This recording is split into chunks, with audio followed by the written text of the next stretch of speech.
राधे राधे मित्रों, मैं मीनाक्षी आपका स्वागत करती हूँ आपके अपने YouTube चैनल अपने ग्रह अपने उपाय में। दोस्तों, आप सभी को आज के वीडियो में मैं आपकी दोस्त बताऊंगी गंगा दशहरे के बारे में। दोस्तों, वर्ष 2020 में गंगा दशहरा कब मनाया जाएगा, इसका महत्व तथा गंगा मैया की कहानी क्या है। दोस्तों, आप सभी को पता है ज्येष्ठ मास में स्नान दान का बहुत अधिक महत्व होता है। ज्येष्ठ मास में जलदान से बड़ा कोई दान नहीं माना जाता। दोस्तों, ज्येष्ठ मास में हम जलदान से जुड़े दो पर्व मनाते हैं, एक गंगा दशहरा और दूसरा निर्जला एकादशी। इस दिन मनुष्य को जलदान का पुण्य तो प्राप्त होता ही है, साथ ही साथ उसके जीवन में किए गए समस्त पाप कर्मों से भी उसे मुक्ति मिल जाती है। दोस्तों, इसके साथ ही गंगा दशहरा और निर्जला एकादशी के दिन जलदान करने वाले मनुष्य पर भगवान श्री हरि विष्णु देव की कृपा सदैव बनी रहती है।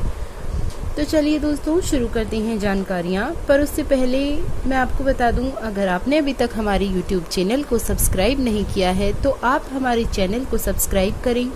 दोस्तों, आप हमारे वीडियो पर जय गंगा माता के नाम से कमेंट जरूर करें। गंगा मैया आपके सभी पापों को नष्ट करे और आपको मुक्ति प्रदान करे, ऐसी हमारी मंगल कामना है।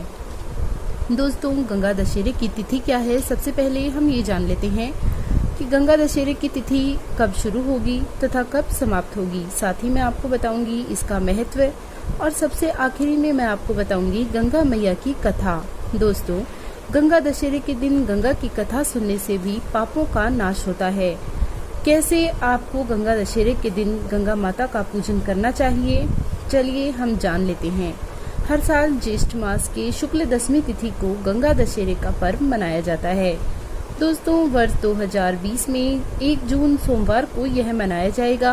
दशमी तिथि का आरंभ होगा 31 मई 2020 को शाम 5:36 से तथा दशमी तिथि की समाप्ति 1 जून 2020 को दोपहर 2:57 पर होगी।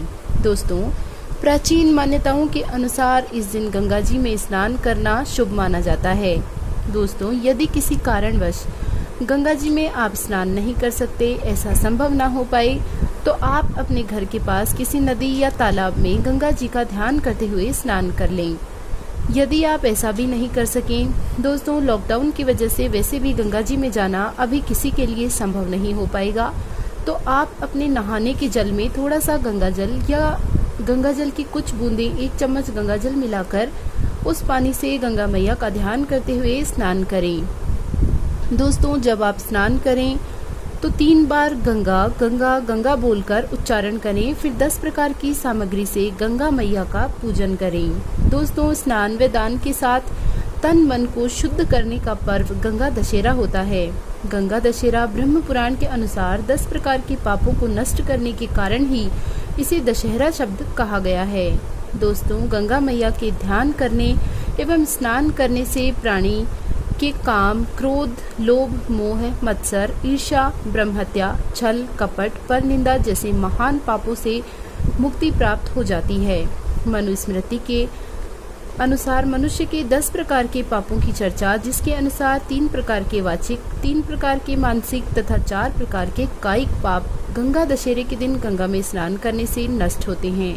तथा सप्तऋषियों के अनुसार यदि घोर पापी मनुष्य भी गंगा दशहरे के दिन गंगा में स्नान करे और प्रभु से अपने पापों के लिए क्षमा याचना करे, तो उसे सभी प्रकार के पापों से मुक्ति मिल जाती है। साथ ही उसे भगवान श्री हरि विष्णु देव का आशीर्वाद भी प्राप्त होता है, जिससे उसका परलोक भी सुधर जाता है। इस दिन गंगा घाट पर जाकर स्नान दान तथा पूजन का विशेष महत्व होता है। दोस्तों, इस दिन गंगा माता का पुष्प, फल, नारियल, धूप, दीप, नैवेद्य से पूजन करना चाहिए। गंगा मैया को वस्त्र, चूड़ा और श्रृंगार की वस्तुएं दान करनी चाहिए।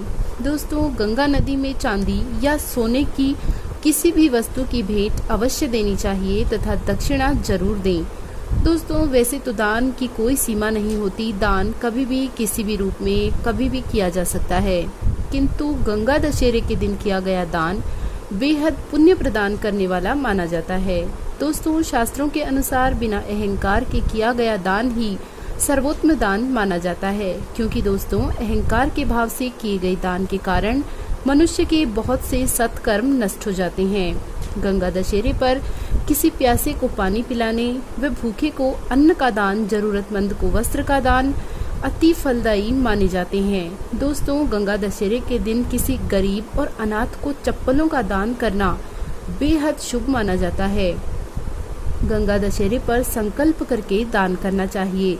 बहुत से लोग गंगा दशहरे पर जब गंगा स्नान करते हैं तो अपने मन में संकल्प करके जल में ही गुप्त रूप से हीरे, मोती, चांदी, स्वर्ण तथा सिक्कों का दान करते हैं। गंगा दशहरे पर ब्राह्मणों को संकल्प करके गाय, पंखे, मटके, चप्पल, छतरी, वस्त्र, जल इत्यादि का दान करना बहुत अधिक शुभ माना जाता है।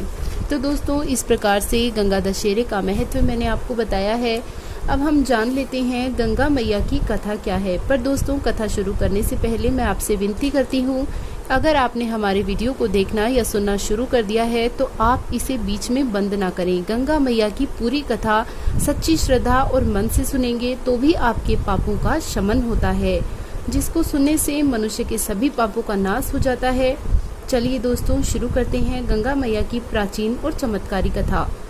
एक बार महर्षि सगर ने एक व्यापक यज्ञ किया। उसने उस यज्ञ की रक्षा का भार अपने पौत्र अंशुमान को सौंप दिया, किंतु इंद्र ने सगर के यज्ञ के अश्व का अपहरण कर लिया। यह यज्ञ के लिए विघ्न था। परिणामतः अंशुमान ने सगर की 60,000 प्रजा को लेकर अश्व को खोजना शुरू कर दिया, किंतु सारा भूमंडल खोज लिया, उन्हें अश्व कहीं नहीं मिला। फिर पाताल लोक में अश्व को खोजने के लिए पृथ्वी को खोदा गया। जब उन्होंने खुदाई की तो देखा वहां साक्षात भगवान महर्षि कपिल के रूप में तपस्या कर रहे हैं तथा उन्हीं के पास महाराज सगर का अश्व चर रहा था। प्रजा ने उन्हें देखकर चोर चोर चिल्लाना शुरू कर दिया। इससे महर्षि कपिल की समाधि टूट गई और जैसे ही महर्षि कपिल ने अपने अग्नेय नेत्रों को खोला, वैसे ही सारी प्रजा जलकर भस्म हो गई। इन मृत लोगों के उद्धार के लिए महाराज दिलीप के पुत्र भागीरथ ने कठोर तप किया।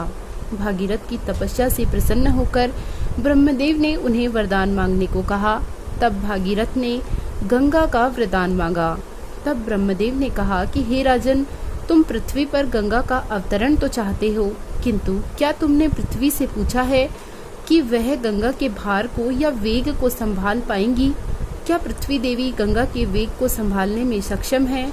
मेरा विचार है कि गंगा के वेग को संभालने की शक्ति केवल भगवान महादेव में है। इसीलिए उचित होगा कि तुम गंगा का भार संभालने के लिए भगवान शिव का अनुग्रह प्राप्त कर लो।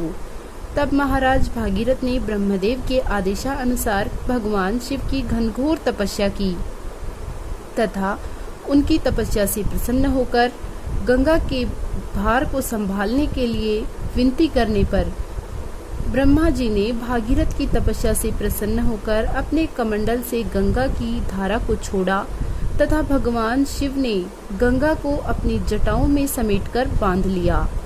जटाएं बांधने पर इसका परिणाम यह हुआ कि गंगा को जटाओं से बाहर निकलने का रास्ता नहीं मिला। इसके कारण महाराज भागीरथ और अधिक चिंतामग्न हो गए। उन्होंने फिर से भगवान शिव की घनघोर तपस्या की। तब उनकी तपस्या से प्रसन्न होकर भगवान शिव ने गंगा की धारा को मुक्त करने का वरदान दिया। इस प्रकार शिव की जटाओं से छूटकर गंगा जी हिमालय की घाटियों से होती हुई उन सभी का उद्धार करती हुई मैदान की ओर मुड़ी। इस प्रकार भागीरथ पृथ्वी पर गंगा का वरण करते हुए भाग्यशाली हुए। उन्होंने जनमानस को अपने पुण्य से उपकृत कर दिया। पृथ्वी पर कलकल करके बहती हुई गंगा की धारा महाराज भागीरथ की कष्टमयी साधना की गाथा गाती है। दोस्तों, ये थी गंगा मैया की कथा जो मैंने आपको बताई है। इस वीडियो में मैंने आपको गंगा मैया की पूजन विधि, गंगा दशहरे का महत्व तथा गंगा मैया की कथा बताई है। दोस्तों, आपको हमारा वीडियो कैसा लगा ये आप हमें कमेंट बॉक्स में बताएं। आप हमारे वीडियो को लाइक करें। हमारे वीडियो पर जय गंगा माता के नाम से कमेंट जरूर करें।